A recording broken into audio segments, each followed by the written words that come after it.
Hello and good morning everyone. I welcome you all at Eduverse News Analysis. Today is 19 July 2023 and we are going to discuss important news and articles from The Hindu newspaper. So let's see what important news we got today to discuss. So before starting the video, for PDF join Telegram channel Eduverse News Analysis. Link आपको description box में provided है. Make sure video को last तक देखें so that सारी important news आपकी यहाँ पर कवर हो. तो चलिए स्टार्ट करते हैं और देखते हैं आज हमें क्या क्या डिस्कस करना है. Now in front page you will not find any important article which is important for us. हम मूव करते हैं हमारे क्वेश्चन की तरफ. तो starting with first question, recently which of the following state has explored the possibility of construction an artificial inland port to be connected to sea by a long navigational channel. हम यहाँ पर बात कर रहे हैं कि हमें वो स्टेट का नाम बताना है. रिसेंटली अभी एक स्टेट ने आंध्र प्रदेश, छत्तीसगढ़, कर्नाटका एंड राजस्थान में से किस स्टेट ने यहाँ पर एक्सप्लोर किया है possibility of construction and artificial inland port. Artificial inland port क्या होता है, पहले हम इसके बारे में समझ लेते हैं. इनलैंड का मतलब क्या होता है, जैसे कि आपका लैंड है उसके अंदर हम क्या करने जा रहे हैं, पोर्ट को क्रिएट करने जा रहे हैं. अब हम इनलैंड पोर्ट क्यों क्रिएट कर रहे हैं, जैसे क्योंकि इनलैंड आपके लैंड के अंदर क्या है, वाटर बॉडीज हैं, है ना. आपके अंदर जैसे कि आपके लेक्स हो गए, पॉन्ड्स हो गए, तो इन वाटर बॉडीज को हमें किससे कनेक्ट करना है, सी से कनेक्ट करना है. तो एक तरीके से जो आपका वाटर ट्रांसपोर्ट सिस्टम है इसको इनहेंस करने के लिए, प्रमोट करने के लिए क्या किया जाता है, इनलैंड पोर्ट को कंस्ट्रक्ट किया जाता है. तो हाल ही फिलहाल में किस स्टेट ने, आपको इस क्वेश्चन का आंसर करना है कॉमेंट सेक्शन में. अगर जिसने आंसर नहीं किया है आप लोग वीडियो को पॉज करेंगे और इस क्वेश्चन का आंसर कॉमेंट सेक्शन में यहाँ पर करेंगे. तो हमें ये बताना है कि किस स्टेट ने अभी ये जो पॉसिबिलिटी है construction and artificial inland port to be connected to sea by a long navigational channel, तो ये किसने यहाँ पर किया है आप लोगों को बताना है. तो ये देखिए आपका कल का क्वेश्चन था. अब मैं इसका आज आप लोगों को आंसर करूंगी. तो इसका राइट ऑप्शन हो जाता है राजस्थान. राजस्थान ने अभी क्या किया है, आर्टिफिशियल इनलैंड जो पोर्ट है राजस्थान में, इसकी जो पॉसिबिलिटी है कंस्ट्रक्शन की स्टार्ट की है.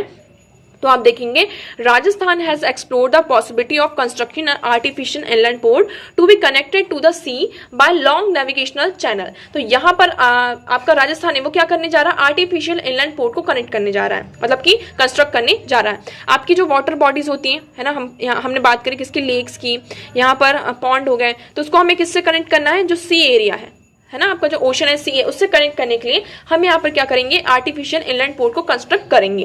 रीजन क्या है इसका, आप देख लीजिए. रीजन यही है कि हमें जो हमारा वाटर ट्रांसपोर्ट सिस्टम है उसे इनहेंस करना है, उसे ज्यादा से ज्यादा प्रमोट करना है और एक हमें अल्टरनेटिव मोड को प्रोवाइड करना है. जैसे कि आपका रोड ट्रांसपोर्ट सिस्टम तो है ही, रेल ट्रांसपोर्ट सिस्टम तो आपका यहाँ पर एग्जिस्ट कर ही रहा है, बट इसके साथ साथ एक अल्टरनेटिव मोड होगा आपके पास, वाटर ट्रांसपोर्ट सिस्टम. इसके हमें बेनिफिट्स भी देखने को मिल सकते हैं. क्या बेनिफिट देखने को मिलेगा, एक तरीके से ये क्या करेगा, जो लोकल पीपल है उनके लिए यहाँ पर एम्प्लॉयमेंट अपॉर्चुनिटी को क्रिएट करेगा.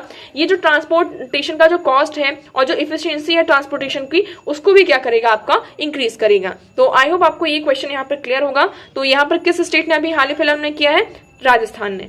नेक्स्ट हम मूव करते हैं हमारे नेक्स्ट क्वेश्चन की तरफ. तो next question is, we adopted parliamentary democracy based on British model. हमने यहाँ पर ब्रिटिश मॉडल को देखते हुए क्या किया है, पार्लियामेंट्री डेमोक्रेसी को अडॉप्ट किया है. आप सभी को पता है. तो डेमोक्रेसी आपकी टू टाइप्स की होती है. एक होती है प्रेसिडेंशियल फॉर्म ऑफ डेमोक्रेसी, दूसरी होती है यहाँ पे पार्लियामेंट्री डेमोक्रेसी. तो इंडिया में कौन सी हमने अडॉप्ट करी है, पार्लियामेंट्री डेमोक्रेसी को हमने अडॉप्ट किया है. बट यहाँ पर जो इंडियन पार्लियामेंट का जो मॉडल है और ब्रिटेन पार्लियामेंट का जो मॉडल है वो यहाँ पर थोड़ा डिफर करता है. और किस बेसिस पर डिफर करता है ये आप लोगों को बताना है. तो आपके पास यहाँ पर दो ऑप्शन है. As regard legislation, the British Parliament is supreme or sovereign, but in India, the power of the Parliament is to legislate is limited. यहाँ पर ये कहा जा रहा है जो ब्रिटिश की पार्लियामेंट है, जब भी वो कोई लॉ बनाती है तो उस पर उसका सुप्रीम कमांड होता है, वो वहाँ की सोवरेन है और सुप्रीम है. बट इंडिया में जो पार्लियामेंट है उसका जो लेजिस्लेट है उसकी जो पावर है उसको क्या करके रखा है, लिमिट करके रखा है. तो क्या ये स्टेटमेंट सही है या गलत है, क्या इस बेसिस पर हम इंडियन पार्लियामेंट को और जो आपका ब्रिटिश पार्लियामेंट्री मॉडल है उसको डिफरेंशिएट कर सकते हैं या नहीं कर सकते. तो ये ऑप्शन आपका राइट है या रॉन्ग, ये आप लोगों को बताना है. सेकेंड स्टेटमेंट आपकी क्या है, in India matters related to the constitutionality of amendment of an act of parliament are refer to the constitution bench by the supreme court. Constitution bench क्या होती है पहले मैं ये आप लोगों को बता देती हूँ.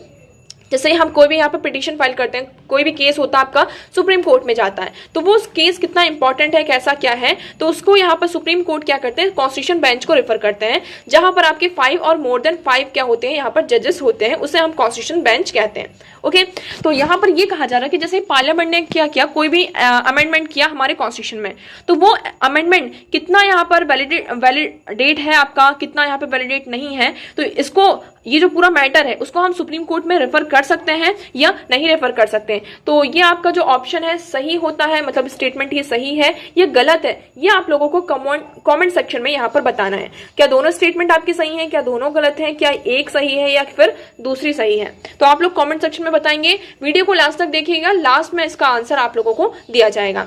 नेक्स्ट हम मूव करते हैं। Consider the following statements. High clouds primarily reflect solar radiation and cool the surface of the earth.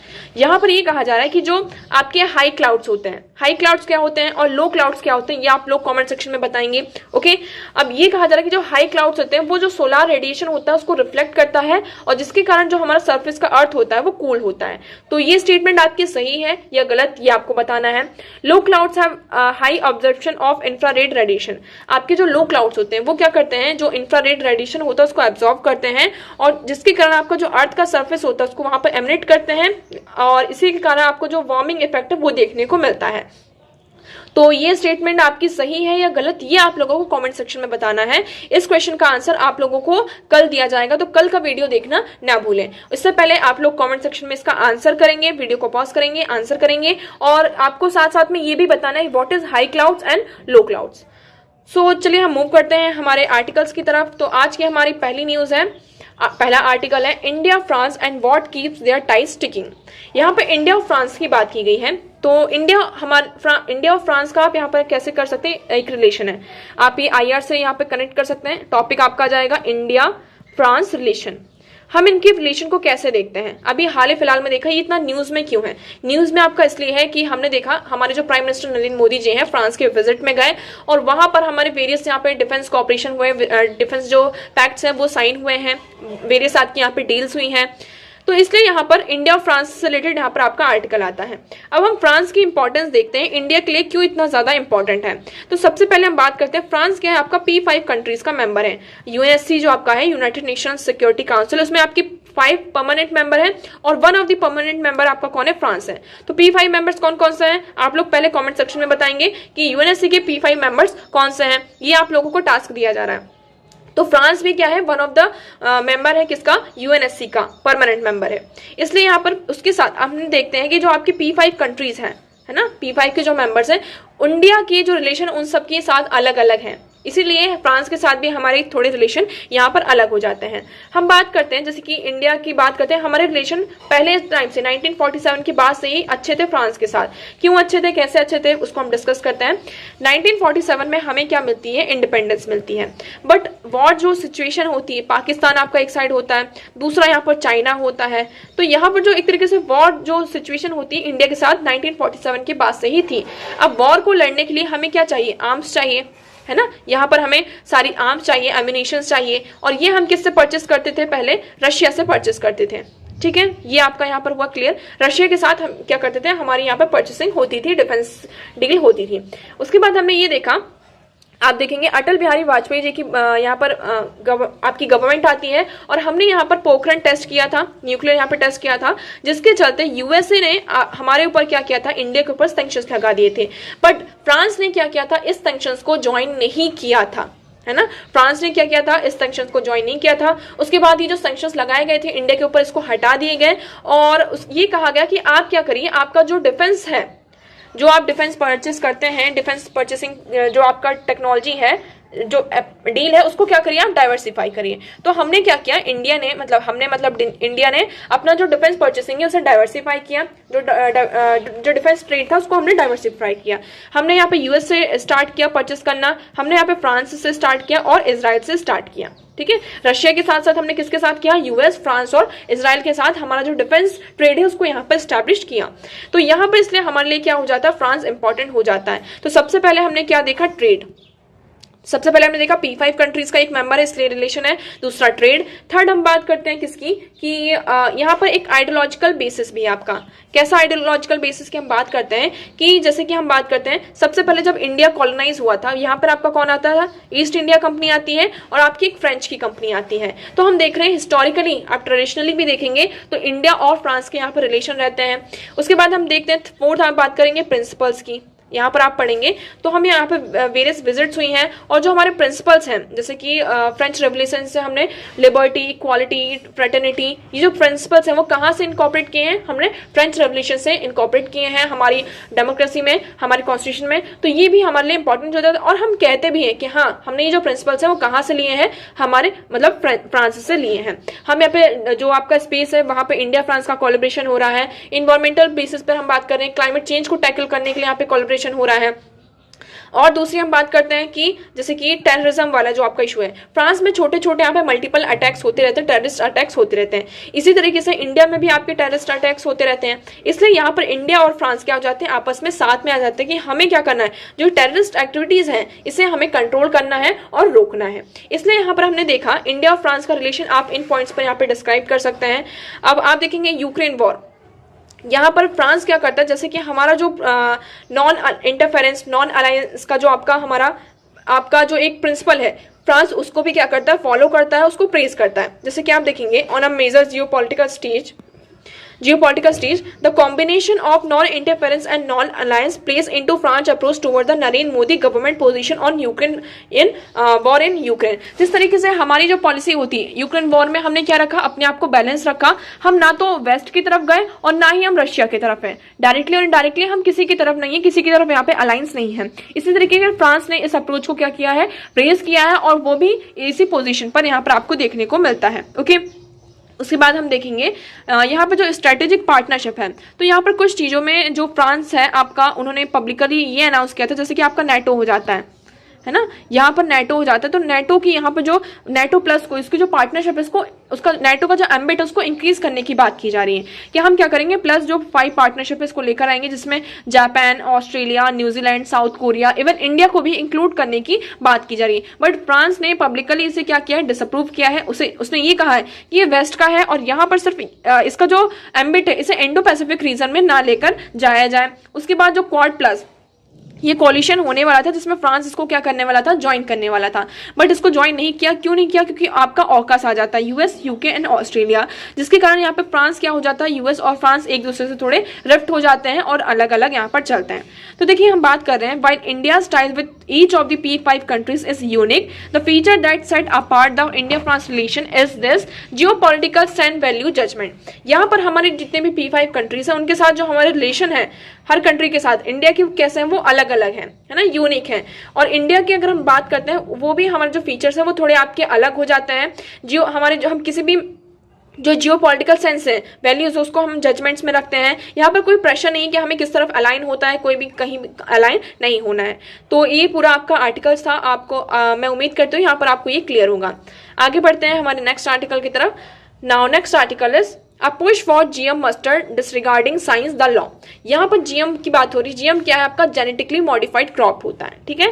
Genetically modified crop का मतलब ये होता है कि आपका जो क्रॉप है उसमें उसकी जो जीन्स है उसको हमने जेनेटिकली मॉडिफाई कर दिया है according to the climatic condition और द सिचुएशन। फॉर एग्जाम्पल आपका यहाँ पर कोई भी ड्रॉन, आपका जो फेमाइन एरिया हो जाता है ना, यहाँ पे जो ड्रॉट प्रोन एरियाज होते हैं, एरिड रीजन हो गया या फिर फ्लड प्रोन एरियाज हो गए, तो उसके अकॉर्डिंग हमने क्या किया, जो हमारी क्रॉप्स थी उनके जीन्स को हमने मॉडिफाई कर दिया कि ऐसी कंडीशन में भी क्या कर सकती हैं, वो जो क्रॉप्स हैं वो सर्वाइव कर सकती हैं और उनका प्रोडक्शन यहाँ पर अच्छा हो सकता है। तो हमने इसलिए क्या किया, जो क्रॉप्स थी उसके जीन में मॉडिफिकेशन यहाँ पर कर दिया। अब यहाँ पे कितने, यहाँ पे जैसे कि एक चीज और आ जाती है आपकी क्या, हार्बिसाइड टॉलरेंट। हमने यहाँ पे जो हमारी क्रॉप्स थी उसको हार्बिसाइड क्या किया, टॉलरेंट भी बनाया। जैसे कि हम पेस्टिसाइड्स वगैरह ये छिड़काव करते हैं ना हमारी क्रॉप्स के ऊपर हार्बिसाइड्स का, तो क्योंकि जो अनवांटेड हर्ब्स होती हैं वो यहाँ पर ग्रो करती हैं साथ साथ में आपकी क्रॉप्स के, तो हम यहाँ पे हर्बिसाइड्स का यूज करते हैं उन क्रॉप्स को, जो आपकी वीड्स होती हैं, अनवांटेड जो आपके हर्ब्स होते हैं उनको खत्म करने के लिए। तो हम अपनी क्रॉप्स को जेनेटिकली इस तरीके से मॉडिफाई कर देते हैं कि वो जो आपके हर्बिसाइड्स है उसका कोई भी इम्पैक्ट ना पड़े हमारी क्रॉप के ऊपर। ठीक है, तो ये आपको यहाँ पर क्लियर हुआ। बट यहाँ पर ये कहा जा रहा है कि इसको हमें अडॉप्ट करना चाहिए या नहीं करना चाहिए, क्योंकि जब हम क्या करते हैं क्रॉप्स के जो जीन्स में इंटरमिक्सिंग करते हैं तो हम उसके कुछ नेगेटिव इंपैक्ट नहीं निकलेंगे, हम इसको कैसे एश्योर कर सकते हैं।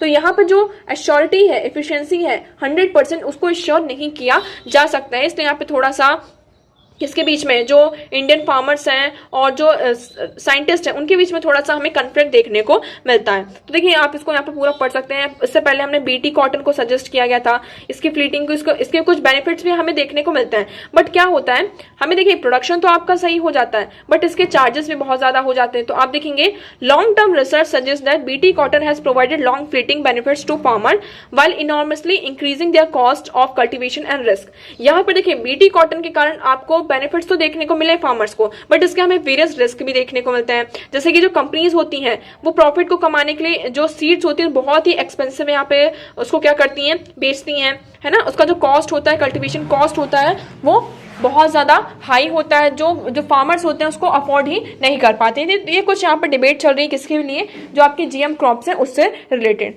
तो इसी चलते यहाँ पर आपकी कुछ हियरिंग भी चल रही है कि एसटी जो आपकी जो क्रॉप्स होती हैं, जेनेटिकली मॉडिफाइड क्रॉप्स होती हैं, तो इसकी कुछ हमें इकोलॉजिकल और हेल्थ रिस्क भी देखने को मिल सकते हैं। ये जो हमारी बायोडाइवर्सिटी है उसको हार्म कर सकता है। ओके, साथ में हम बात करते हैं जैसे कि कोई भी पर्टिकुलर क्रॉप है, जैसे कि ये पर्टिकुलर आपका लैंड हो गया, यहाँ पर एबीसी क्रॉप का क्या होता है, प्रोडक्शन होता है, और XYZ का क्या होता है, प्रोडक्शन नहीं होता। नेचुरली ये इस एरिया में ग्रो नहीं करती है, बट हमने इसको क्या किया, जेनेटिकली मॉडिफाई कर दिया इस तरीके से कि किसी भी एरिया में क्या कर सकती है, ग्रो कर सकती है। ओके,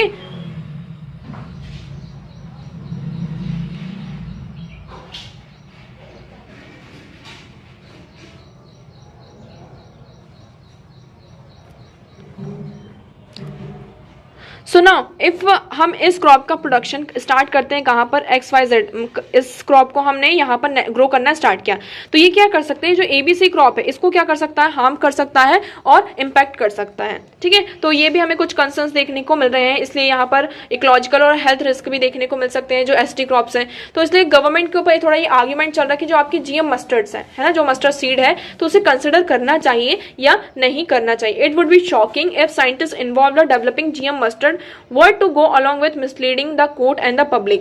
तो यहाँ पर हमें देखना है फर्दर कि क्या हम जेनेटिकली जो मॉडिफाइड क्रॉप्स हैं उसको अडॉप्ट करते हैं या नहीं करते हैं। आगे बढ़ते हैं, हमारा नेक्स्ट क्वेश्चन है, आपका नेक्स्ट आर्टिकल है अथॉरिटीज हु मिसकंस्ट्रूड अथॉरिटी। यहाँ पर किसकी बात की जा रही है, ईडी की। ईडी का काम क्या होता है, आपका डायरेक्टरेट ऑफ इन्फोर्समेंट होते हैं। जैसे कि आपके जो आपके लॉज होते हैं, मनी लॉन्ड्रिंग के एक्ट है, उनके प्रोविजंस को, है ना, इनके प्रोविजंस को यहाँ पे इफेक्ट में लाने का काम किसका होता है, आपका ईडी का होता है। मतलब जैसे कोई भी मनी लॉन्ड्रिंग का केस होता है, मनी लॉन्ड्रिंग का आपका केस हुआ तो वो किसके पास आपका जाता है, ईडी के पास जाता है। ईडी इसकी पूरी इन्वेस्टिगेशन करते हैं, सारी चीजें करते हैं। अभी हमने देखा हाल ही फिलहाल में ईडी का जो आपका टेन्योर होता है वो कितने साल के लिए होता है, 2 इयर्स के लिए होता है। बट कुछ कंडीशन में जो इनको एक्सटेंशन प्रोवाइड कर दिया जाता है। और अभी हम क्या देख रहे हैं कि लगातार अभी जो प्रेजेंट में ईडी हैं उनको लगातार क्या किया जा रहा था, उनको एक्सटेंशन यहाँ पर प्रोवाइड किया जा रहा था। बट अभी सुप्रीम कोर्ट ने क्या कर दिया, जो एक्सटेंशन था संजय कुमार जी का, उसको स्टक डाउन कर दिया। अब इसमें ये कहा जा रहा है कि ईडी क्या है, पुलिस नहीं। ईडी का काम अलग है और पुलिस का काम अलग है। आप पुलिस के काम को देखोगे तो हम पुलिस के पास जब जाते हैं तो सबसे पहले वो पुलिस क्या करती है, आपकी FIR रजिस्टर करती है और उसके बाद यहाँ पर इन्वेस्टिगेशन आपकी स्टार्ट होती है। बट ईडी क्या कर सकते हैं, ऑन द समन बेसिस पर, मतलब सिर्फ समन को यहाँ पे इशू करके वो इन्वेस्टिगेशन, यहाँ पर जो सर्च प्रोसेस है, उन सारी चीजों को क्या कर सकते हैं, स्टार्ट कर सकते हैं। अब हम पुलिस की बात करते हैं तो पुलिस देखिए, ये यहाँ पे एक्यूज है, एक्यूज ने यहाँ पे पुलिस को कोई स्टेटमेंट दी, तो वो जो स्टेटमेंट होती है वो कोर्ट्स में इनएडमिसिबल होती है, उसकी मान्यता यहाँ पर नहीं होती है। बट एक्यूज ने अगर ईडी को कोई यहाँ पर क्या कर रही है, स्टेटमेंट दी है, तो उसकी यहाँ पर क्या होती है, कोर्ट में मान्यता होती है, एडमिसिबल होता है वो। तो यहाँ पर कुछ ईडी के बारे में है। अब ये आर्टिकल आपको बहुत ज्यादा डीप में जाकर नहीं पढ़ना है। यहाँ पर आप देखेंगे थोड़ा आपको यहाँ पर प्रोपेगेंडा टाइप का दिखेगा कि ज्यादातर जो केसेस अभी आ रहे हैं वो अपोजिशन पार्टी से, जितने भी पॉलिटिशियंस जो 85% केस यहाँ पर रजिस्टर हुए हैं तो पॉलिटिशियंस हैं और मेनली वो जो अपोजिशन पार्टी है उनसे बिलोंग करते हैं। तो देखिए ये इतना आपको यहाँ पर अंदर नहीं जाना है, सिर्फ आपको अब इससे क्या पढ़ लेना है, ईडी, इन्फोर्समेंट डायरेक्टरेट। तो ये क्या है, आपकी एक मल्टी डिसिप्लिनरी ऑर्गेनाइजेशन है जो मैंडेट करती है टास्क को enforcing the provisions of to special physical law. हमारे यहाँ पे दो स्पेशल फिजिकल लॉ हैं, कौन कौन से? Foreign exchange management act 1999, prevention of money laundering act 2002। तो इनकी जो प्रोविजंस है उनको इन्फोर्स करने के लिए किसका काम होता है? ये ईडी का होता है, ये मैंडेटरी होती है। ठीक है, ये दो लॉ को यहाँ पे क्या करती है? इन्फोर्स करती है। कंपोजिशन की बात करते हैं, इनका कोई भी पर्सनल वो नहीं है कि यहाँ पे इनकी पर्सनल फोर्स है जिसके थ्रू ये क्या करते हैं? पूरी इन्वेस्टिगेशन करती हैं। जो वेरियस यहाँ पे इन्वेस्टिगेशन एजेंसीज हैं आपकी, जैसे कि कस्टम्स हो गया, central excise, income tax department, police हो गया, डेप्यूटेशन, तो इनसे यहाँ पर फोर्स को बुलवाया जाता है और उसके साथ ही क्या करते हैं? अपना काम करते हैं। ये किस मिनिस्ट्री के अंदर आता है? ये आपको याद रखना है, part of the department of revenue, ministry of finance के अंदर ये आपका यहाँ पर ईडी आते हैं। ओके, तो आई होप आपको ईडी से रिलेटेड सारी चीजें अब क्लियर होंगी। आगे बढ़ते हैं। आगे हमारा जो नेक्स्ट है article, government opens portal to refund small investors of Sahara. अब देखिए कुछ यहाँ पर केस हुआ था, मनी लॉन्ड्रिंग का ये पूरा केस आता है जिसमें कि आपकी जो 4 कोऑपरेटिव सोसाइटीज होती हैं, कौन कौन सी यहाँ पर? Sahara credit corporation society limited, Saharayan universal multipurpose society limited, Hamara India credit corporation society limited and star multipurpose cooperative society. ये आपके लखनऊ, कोलकाता, हैदराबाद में आपके क्या है? एस्टैब्लिश है।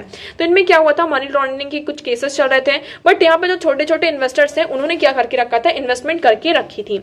अब इसका पूरा केस चल रहा था सुप्रीम कोर्ट ने, और सुप्रीम कोर्ट ने 29 मार्च को ये कहा, ये ऑर्डर दिया था किसको? कि सहारा सेवी से कि जो भी इन्वेस्टर्स हैं उन्हें रिफंड प्रोवाइड किया जाए। ओके, तो इसी के चलते ये पूरा अभी केस चल रहा था और गवर्नमेंट ने क्या किया है? एक पोर्टल को ओपन किया है सहारा इन्वेस्टर्स के लिए। मेनली अभी ये सहारा इन्वेस्टर्स के लिए हुआ है कि जितने भी यहाँ पे स्मॉल इन्वेस्टर्स हैं उन्हें रिफंड प्रोवाइड किया जाएगा। तो देखिए 1.7 crore investor will benefit in the first phase and claim up to 10,000 will be settled for. तो यहाँ पर जितने भी आपके 1.7 करोड़ इन्वेस्टर्स हैं वो बेनिफिट होंगे पहले, और उनका जो 10,000 रुपए तक पहला जो है उसको सेटलमेंट यहाँ पर किया जाएगा। ओके, तो आई होप आपको अब ये यहाँ पर क्लियर होगा। छोटी सी न्यूज थी, हमने डिस्कस किया। नाउ नेक्स्ट मूव करते हैं। India reports a record 93% DPT3 immunisation coverage in 2022 WHO। यहाँ पर जो हमारी DPT3 है, DPT3 क्या है? आपका एक वैक्सीनेशन प्रोग्राम है। आपने देखा होगा जब छोटे बच्चे होते हैं तो उसको हम वैक्सीन के डोजेस प्रोवाइड करते हैं, है ना? टिटनेस का बहुत सारी वैक्सीन लगती हैं। तो यहाँ पर रिपोर्ट आई है, DPT क्या है आपका? डायपिथेरिया, प्रोटेसिस एंड टिटनेस वैक्सीन। इसमें यहाँ पर हम 2019 का डेटा देखते हैं तो इंडिया में कितनी कवरेज थी? 91% यहाँ पे कवरेज थी। और 2022 का आप डेटा देखेंगे तो अभी हमने इसको क्या किया? 93% पूरी कवरेज कर ली। मतलब हमने अपने आप को ही क्या किया है? पीछे कराया।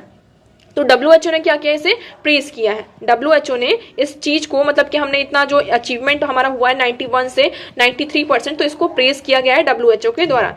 इवन हम वर्ल्ड वाइड बात करते हैं तो आपका ये पूरा जो कवरेज आया है 85% आपका ये वर्ल्ड का कवरेज है ना। उसके बाद हम बात कर रहे हैं किसकी?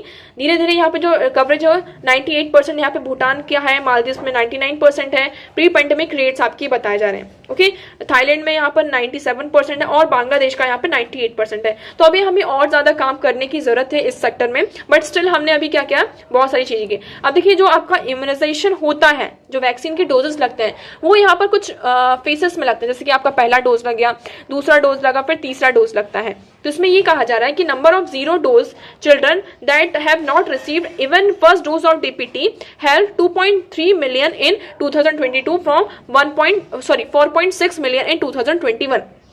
यहाँ पर उन बच्चों का डेटा है जो 2021 में 4.6 मिलियन बच्चे ऐसे थे जिनको एक भी डोज नहीं लगा था, किसका? वैक्सीन का, मतलब फर्स्ट डोज भी नहीं लगा था। और 2022 का ये डेटा कितना हो चुका है? 2.3 मिलियन। तो इसमें भी हमें कमी देखने को मिली है। फिर जो हम फर्स्ट और सेकंड डोज की बात करते हैं तो पहले 1.3 मिलियन थे 2021 में, और उसके बाद 6.5 लाख आज के टाइम पे यहाँ पे क्या देखने को मिलता है? हमें रिडक्शन देखने को मिलता है। तो इसी चीज को यहाँ पे WHO के द्वारा प्रेस किया गया है। अब DPT ये क्या चीज है इसके बारे में हम देख लेते हैं। तो देखिए DPT is a diphtheria, tetanus and pertussis. तो ये आपका क्या है? डायपिथेरिया आपकी प्राइमरी कॉज होती है बैक्टीरिया के द्वारा, कोर्नी बैक्टीरियम डायपिथेरिया, जिसके कारण आपको क्या होता है? जो बच्चे होते हैं 1 to 5 ईयर्स के बच्चों को मेनली उनको होता है, अफेक्ट करता है। इनके कारण उनको कॉमन कोल्ड होता है, फीवर होता है, चिल्स होती हैं, उनके जो ग्लैंड्स होते हैं नेक के उनमें स्वेलन देखने को मिलता है। तो ये सारी चीजें होती हैं, इसलिए हमें यहाँ पर इसकी वैक्सीन प्रोवाइड करनी चाहिए।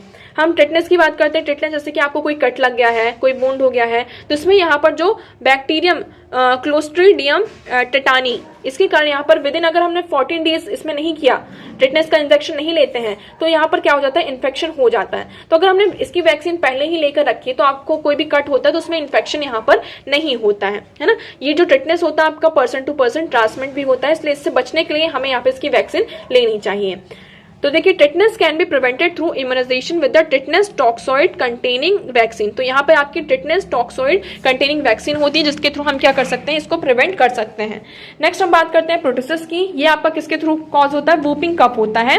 ये आपका जो रेस्पिरेटरी होता है, रेस्पिरेटरी सिस्टम होता है, उसको अफेक्ट करता है ना। ग्लोबली अगर हम बात करते हैं 2018 का ये डेटा है, तो 1,51,000 यहाँ पे केसेस हमें ग्लोबली देखने को मिले थे। किसके, ये प्रोटोसिस के। ये क्या होता है आपका पर्सन टू पर्सन मेनली यहाँ पे ट्रांसपोर्ट होता है, जैसे कि कफिंग स्नीजिंग के थ्रू। ओके, तो यहाँ पर ये डीपीटी ये वैक्सीन इम्यूनाइजेशन का, आई होप आपको यहाँ पर ये पूरा क्लियर होगा। तो देखिए, आज इतने इंपॉर्टेंट आर्टिकल्स थे, मैं उम्मीद करती हूँ आपको सारी चीजें यहाँ पर क्लियर होंगी। अब हम बढ़ते हैं हमारे क्वेश्चन की तरफ और क्वेश्चन को डिस्कस करते हैं, उसका आंसर हुए इस सेशन को हम करते हैं यहाँ पर एंड। तो हमारा क्वेश्चन ये था कि वी अडॉप्टेड पार्लियामेंट्री डेमोक्रेसी। हमने यहाँ पे पार्लियामेंट्री डेमोक्रेसी का जो मॉडल है, ब्रिटिश मॉडल को देखते हुए अडॉप्ट किया, बट हम कुछ चीजों पे क्या करते हैं, डिफर करते हैं। तो कौन कौन सी चीजें हैं, उस बेसिस पर आपके पास यहाँ पर दो स्टेटमेंट थी। पहली ये थी कि हम बात करते हैं ब्रिटिश पार्लियामेंट क्या है, सुप्रीम है, और इंडिया जो पार्लियामेंट है उसकी पावर को लिमिट क्या है। तो ये स्टेटमेंट आपकी सही है, ये गलत, ये आप लोगों को बताना है। मैं उम्मीद करती हूँ सभी लोगों ने यहाँ पे कमेंट सेक्शन में आंसर किया होगा। तो देखिए, आपका जो फर्स्ट स्टेटमेंट है वो सही हो जाता है। ब्रिटिश की जो पार्लियामेंट है वो सुप्रीम है, वो कोई भी लॉ बना सकती है और कोई भी यहाँ पर खत्म कर सकती है। और यहाँ पर सुप्रीम कोर्ट का मतलब जो ब्रिटेन का सुप्रीम कोर्ट है उसका कोई भी से नहीं होता है। तो वहां की जो पार्लियामेंट है वो सुप्रीम है और सोवरेन है, पूरी तरीके से क्या है, वो सोवरेन है। बट इंडिया की जो पार्लियामेंट है वो यहाँ पर सोवरेन नहीं है, सुप्रीम नहीं है। यहाँ पर जैसे आपका सुप्रीम कोर्ट है वो यहाँ पर आ जाता है, आपकी जो जनता है, सिटीजन्स है, वो यहाँ पर क्या करते हैं, जैसे कोई लॉ हमारे अकॉर्डिंग नहीं होता है, कुछ हमें ऐसा लगता है कि यहाँ पे अथॉरिटी अपनी आप स्टैब्लिश करनी चाहती है पार्लियामेंट, तो वहां पर क्या होता है, आपका सुप्रीम कोर्ट आ जाता है चेक्स करने के लिए, चेक और बैलेंस को स्टैब्लिश करने के लिए। अदर जो आपके पोजीशंस हैं पार्लियामेंट के, वो यहाँ पर आ जाते हैं। तो आपका फर्स्ट स्टेटमेंट क्या हो जाता है, सही हो जाता है कि वहां की जो ब्रिटिश पार्लियामेंट है वो सुप्रीम है और इंडिया की जो पावर है वो लिमिटेड है। सेकंड हम बात करते हैं in India matters related to the constitutionality of the amendment of an act of the parliament are refer to the constitution bench. यहाँ पर जो भी हमने अमेंडमेंट किया है उसकी कॉन्स्टिट्यूशनैलिटी को, उससे रिलेटेड कोई मैटर आता है तो क्या हम उसको सुप्रीम कोर्ट में रेफर कर सकते हैं। तो ये ऑप्शन भी आपका सही हो जाता है। जैसे आपने देखा हो बहुत सारे आपके केसेस होते हैं जो कॉन्स्टिट्यूशन में सुप्रीम कोर्ट में जाते हैं, हम उसके तहत पिटीशन फाइल करते हैं, तो वो यहाँ पर कितना वैलिड है, कितना यहाँ पर रिलायबल है, कितना रिलायबल नहीं है, तो उसको जज करने के लिए कोई भी मैटर होता है तो उसको हम कॉन्स्टिट्यूशन बेंच में क्या कर सकते हैं, रेफर कर सकते हैं। अब कॉन्स्टिट्यूशन बेंच क्या होती है आपकी, जिसमें यहाँ पर 5 और मोर देन 5 जजेस होते हैं, वो उसे हम कहते हैं कॉन्स्टिट्यूशन बेंच। तो आपका राइट ऑप्शन क्या हो जाता है, बोथ 1 and 2। तो मैं उम्मीद करती हूँ यहाँ पे सभी के आंसर सही होंगे। So that's for all today. I hope आपको सारी चीजें क्लियर होंगी। अगर आपको डाउट है किसी से रिलेटेड तो आप कमेंट सेक्शन में पूछ सकते हैं। वीडियो कैसा लगा कमेंट सेक्शन में जरूर बताइएगा। वीडियो को लाइक करना है एंड चैनल को सब्सक्राइब करना है। So that's for all today. Thank you so much for discussion.